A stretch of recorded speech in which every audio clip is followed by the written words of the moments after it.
Masu kallon mu barkanmu da sake saduwa da ku a cikin wannan yanayi namu mai albarka.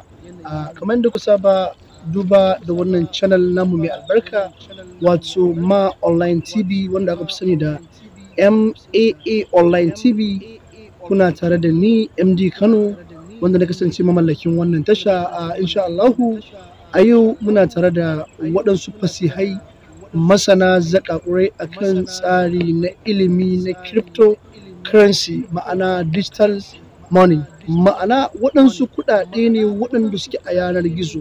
Duba da tsari da muka shiga na duniya a yanzu, kusan a wannan kwanuka CBN ta Najeriya ta yi magana akan wasu tsare-tsare da muke sa ran za ta gabatar.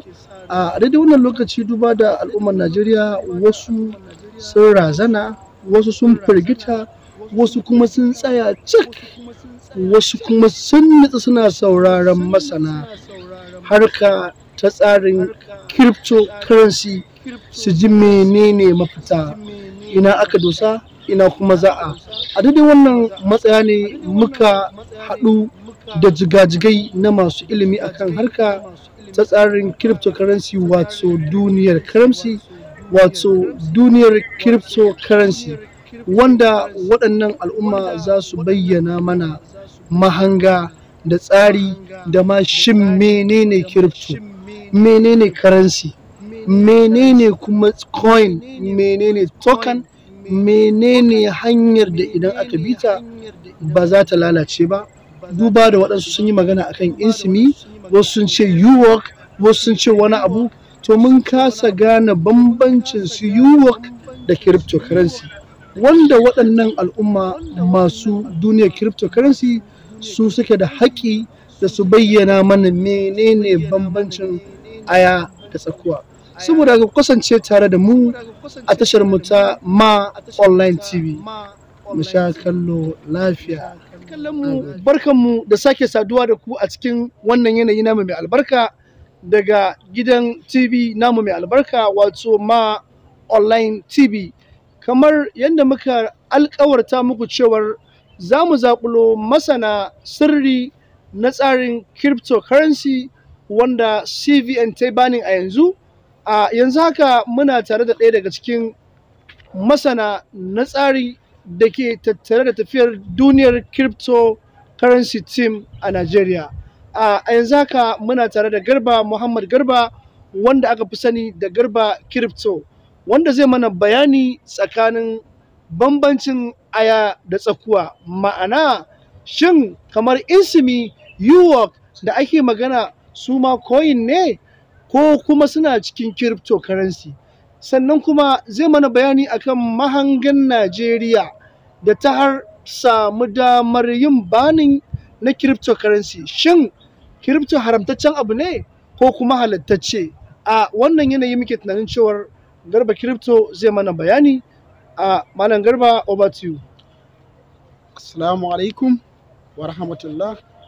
Bisa wannan tambaya da aka bani, a mahanga da nake a cikin insimi, UWORK, GetUp da dai sauransu, da kuma ragowar irin su cryptocurrency, mutane da yawa kuɗin gora suke masa wannan abubuwan a gari.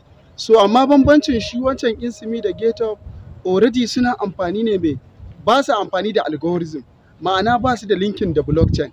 So isa duk daren dadewar da ake yin su wataran dole sai ya kira shi, saboda akwai mass. Me mass? Yawan mutane da suke yawan shiga users din. So da mo suke yawa dole akwai tendency ya kira shi.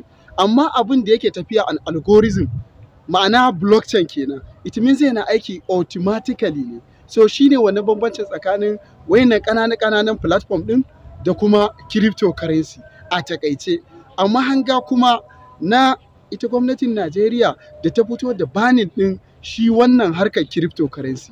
So ni dai mahanga ɗaya da nake gani a nasu tunanin, so suna ganin ɓangaren bankuna wanda ire-iren su irin su GT Bank da dai sauransu, Intercontinental Bank da irin su Zenith Bank, yanayin yanda ake samun hada-hadar shiga da fita na kuɗi yana raguwa.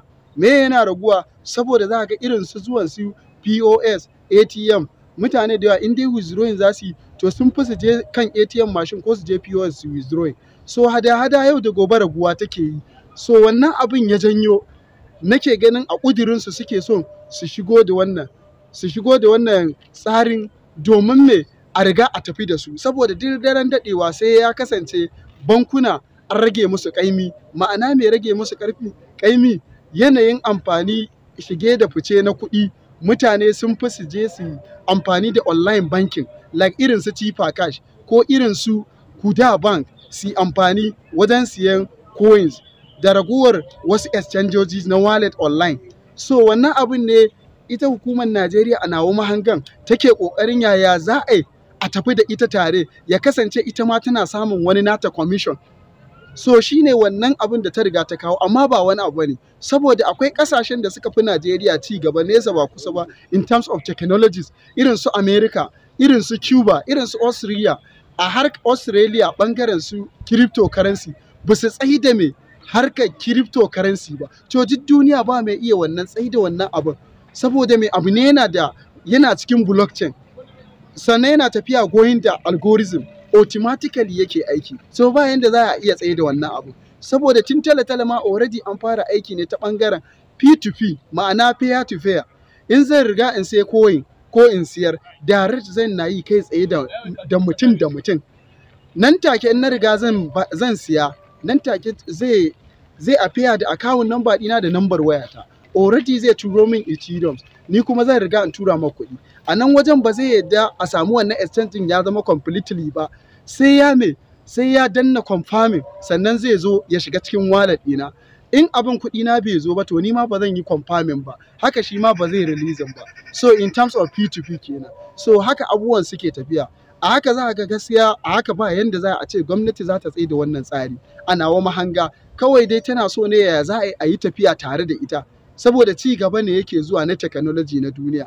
So suna son ya kasance an tafi da su kafaɗa kar a bar su a baya. So isa suke son a zo a yi negotiating, wannan ƙarshe mutane kar su damu, kar su tada hankalinsu, za a dawo za a tsaye da matsaya guda ɗaya, komai zai tafi yanda ya kamata a baya. So wasalam, mu huta lafiya. Mai girma Garba cryptocurrency, kamar yadda ka mana ƙarin haske da ƙarin bayani, so yana da kyau mu ƙara tambayar ka wani abu guda ɗaya. Shin ya cancanta 'yan Najeriya mu ci gaba da siyan coin? Kuma wanne coin ne ya dace wanda yake da feature, ma'ana wanda ake sa ran samun nasara a kansa? Wannan shine tambayar mu kusan ta ƙarshe. Gaskiya wannan tambaya da yallaɓai ya cillo min tambaya ce mai matuƙar fa'ida ƙwarai da aniya. Tabbas yana da kyau a riga a ci gaba da siyan coins, sannan me yana da kyau a sai Marco coin, shine wannan MRC. Ba wai dan kawai hakurin na riga na baku reason din ku siyi Marco coin ba, saboda ni a mahangata na yi bincike na game ban taɓa ganin coin din da aka tara masa smart contract da use cases a duniya irin wannan Marco coins ba. So ya haɗa akwai smart contract ɗinsa, su traveling, booking hotel, tourism, museum da dai sauransu. Abubuwa ne wanda ita duniya gaba ɗaya ta dogara akan wannan ne wajen haɓaka tattalin arziki na duniya. So kuma ala ayyi halin ɓangaren COVID-19 ba komai ya taɓa ba a duniya ya girgiza duniya, mai traveling ya taɓa. So wannan taɓawar da yawa traveling shine economic ɗin duniya ya crashin gaba ɗaya. So wannan dama ce da me wannan ta harkar Marco coin shine zai haɓaka mai tattalin arzikin duniya ya dawo yanda ya kamata. Yawwa, sannan kuma za su saki D-apps ɗinsu nan da watan Maris. So ya kamata mutane su dage su siye shi tun yanzu kafin a saki wannan D-apps ɗin, saboda in an saka nan take ta waya za ka riga kai booking hotel, ka biya kuɗin tiket na jirgin sama, za ka tafi aikin hajji ne ko umara ne, to ta wannan apps ɗin za ka yi payment directly, ba ruwanka da wani agent ko wani waye, da kuma zero commission ne. Haka tsarin yake tafiya. To kaga wannan babban dama ce. Before me watan March ko April ake tunanin me D-app zai fito ya fara efficiently ya fara aiki. So wannan dama ce ga gare mu a riga a siye shi a taske a aji. So shine ni shawarar da nake ba mutane, wannan abu da federal government wani dama ta bamu na me a riga a san cryptocurrency gaba daya. So me yake faruwa? Saboda harkar media, su Facebook, su Twitter, su Instagram, ba kowa bane yake hawa wayannan abubuwan. Amma alhamdulillah ni alfahari da fitowa da media aka fito ta rediyo ake wannan magana akan wannan abin, mutanen da ba su damu da bin irin su Twitter da waye ba, to kowa yana da alaka ya saurari rediyo. Sakamakon wannan jin da suke da bangaren su TV, yauwa wannan abun ya kasance kowa da kowa wanda ma bai san me cryptocurrency ba, wannan abu ya je kunnensa. To ni gaskiya ina alfahari bisa wannan abu da ya wannan alamu ne na nasara. Kuma irin kasashe da dama irin su India duk irin wannan challenging din sun same shi. Karshe dai daga baya ita gwamnatin ta dawo ta samu daidaito da wane ne aka zo aka koma yanda aka saba. So wannan abu dai duk ba wani abu ne ba, gaskiya alamun nasara ne. Ko mutum yana da coin ya riga ya siya ya taske ya ajiye abinsa ya holding ɗinsa akalla shekara 2 ko 3 ya ajiye shi, insha Allah. So kana daga cikin mutanen da za a kirga a nan da shekara 2 a cikin attajirai a ƙasar nan, insha Allah akwai wannan yiwuwar haka.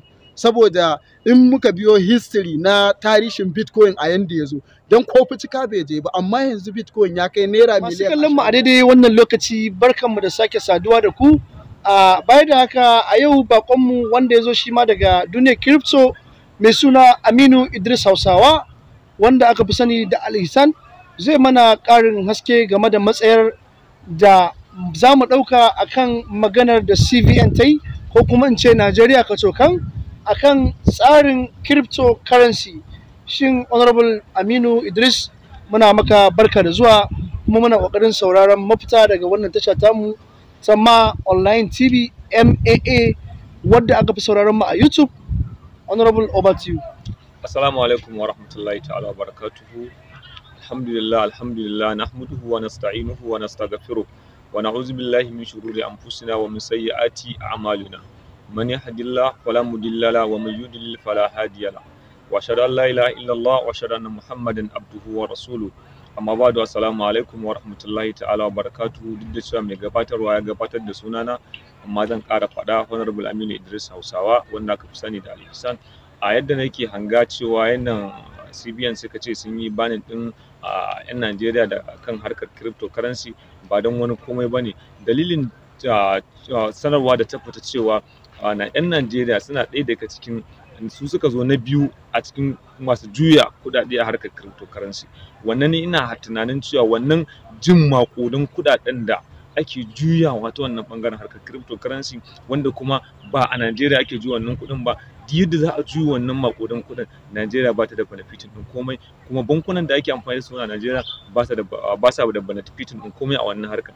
Wannan ni ina ganin cewa shine babban dalili na farko wanda nake tunanin cewa Najeriya ta kalli wannan abun, cewa ta dakatar da wannan abun idan abun ya yi tsamari ya cira, saboda mutanen da suke amfani da cryptocurrency a Najeriya suna da ɗimbin yawan da za su iya cewa za mu zo mu zauna da wannan hukumomi mu ga cewa me za mu dinga ba su, za su dinga samu ta wannan ɓangaren. Shi ne dalili na farko. Dalili na biyu kuma, akwai wasu platform da ake amfani da su a Najeriya, wanda su wannan platform ɗin investment suke yi, ba harkar cryptocurrency ba ne. Saboda mutane da yawa ba su gane cewa ma menene cryptocurrency, menene investment ba, harkar digital online. To amma su ma akwai wani daga cikin wannan, ba na so na faɗi sunansa, daga cikin irin wannan masu investment din, sun yi investment sun samu maƙudan kuɗaɗe da ta kai ta kawo har suka gudu da kuɗaɗen mutane. Sai Najeriya suka galla cewa ashe fa akwai kuɗaɗe a hannun mutane, ga ana juyo kuɗaɗe sosai a platform, ka saka kuɗaɗen ku masu nauyi kuma an zo an gudun muku da shi, sannan kuma ga wancan kuɗaɗen da suke cikin blockchain da ake juyawa. To kaga ni wannan mahangan da na gani suna ganin cewa ana cewa Najeriya ba mu da kuɗi, to ina muka samu wannan kuɗin da muka kai su wannan guraren muka je muke juya su a wannan gurin. To saboda haka idan aka ce an banan din wannan abin, to za a zo dole fa zauna maslaha, a zo a zauna a ce yaya za a gano yadda su wannan hukumar za su dinga samun wannan benefitin. Ba san cewa harkar cryptocurrency ba haka take ba. Yadda ka tsara cewa wannan banin din da aka yi ba zai hana duk wani wanda ya san harkar cryptocurrency ya ce harkarsa ta tsaya ba.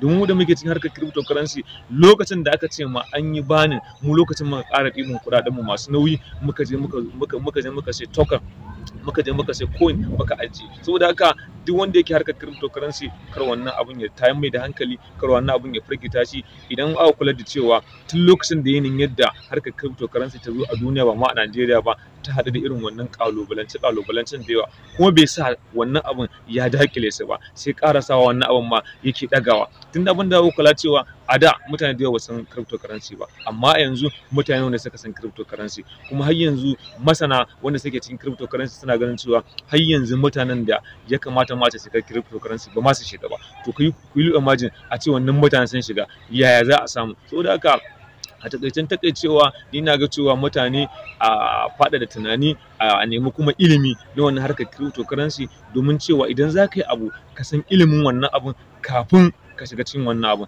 Idan ka san ilimin wannan abun sai kuma ka san yaya za ka yi ka bi wannan harkar, za ka yi wannan ta digital ɗin nan. Saboda haka kuma ina ƙara ba da shawara akan cewa mutane su nemi sani akan wannan harkar, kuma su sai coin su ajiye, sai coin su ajiye, domin me a gaba za a yi farin ciki, za a yi murna. Kuma akwai wani coin da muke motivation ɗinsa MRC, to yana da kyau mutane su yi ƙoƙari su mallaki wannan MRC ɗin, domin wannan coin ɗin coin ne DeFi wanda kuma da zarar cewa wannan application ɗin nasu ya fita za ku sha mamaki. Za ku ga yadda inda coin ɗin nan zai kai. Saboda haka a takaicen takaicewa kafin ne sallama, jama'a ku ci gaba da sauraron wannan tasha ta Ma TV, kuma a dinga bibiyar su ta shafin su na YouTube channel da kuma Duniyar Cryptocurrency Academy, da kuma ita kanta Duniyar Cryptocurrency su ma suna da shafin su na YouTube channel. Saboda haka duk wannan in kana bin su zaka samu cikakkun bayanai na harkar cryptocurrency, yaya ma zaka yi cryptocurrency, shin ma menene ma cryptocurrency, kuma yaya ake mallakar cryptocurrency. Idan kana bin su ta wannan zaka samu cikakken bayanai. To assalamu alaikum wa rahmatullahi ta'ala wa barakatuh.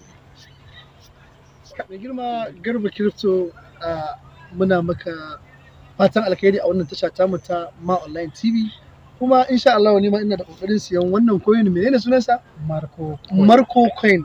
Shin wannan Marco coin na wace ƙasa ne? Wannan na ɗan ƙasa da ɗan Turkiya ne, amma a inda headquarters ɗin wannan Marco coin yake a Switzerland yake. To kaga nan wajen kuma shine headquarters gaba ɗaya na World Bank gaba ɗaya na duniya.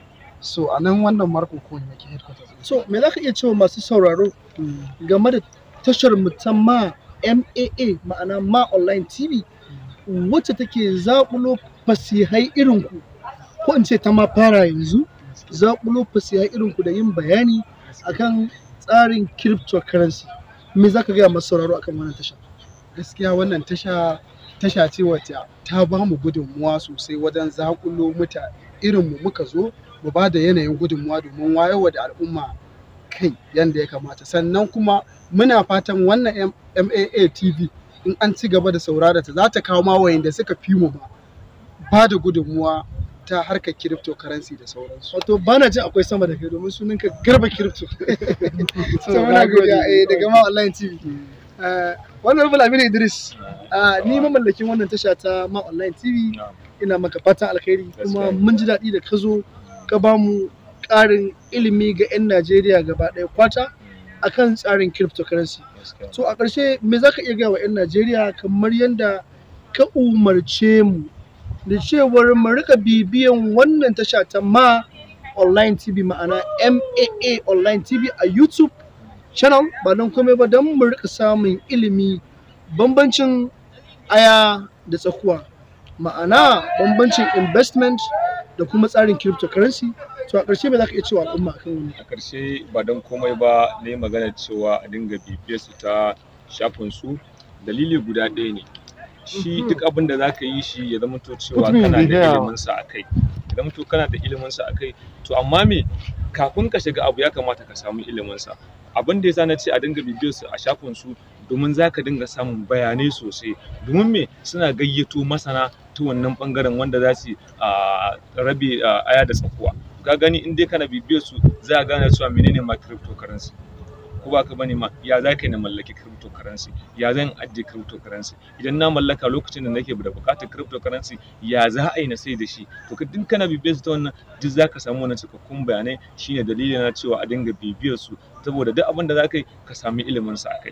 Ina godiya, assalamu alaikum wa rahmatullahi. Mai girma honorable, kafin ka rufe mu sallame ka, ita wannan tasha ta Ma Online TV, MAA haka take? MAA haka take. Online TV. Na. Shin a ina ake samun su? YouTube channel. YouTube channel. Yawwa YouTube channel za ka shiga ka je ka rubuta ma AA a YouTube channel. Kana shiga. Ma'ana M din da A da A babu space a haɗe. Babu space a haɗe. Sai online TV. Sai online TV. So muna godiya da samun ka a daidai wannan lokaci. Gaskiya ne. So Honorable Aminu Idris muna godiya Gaskiya a ne. daidai wannan lokaci. Gaskiya ne. Masu Ina kallon mu godiya da wannan dama da aka bani. Na zo na ɗan ce wani abu a cikin wannan tasha. Ina godiya. Allah ya taimaka.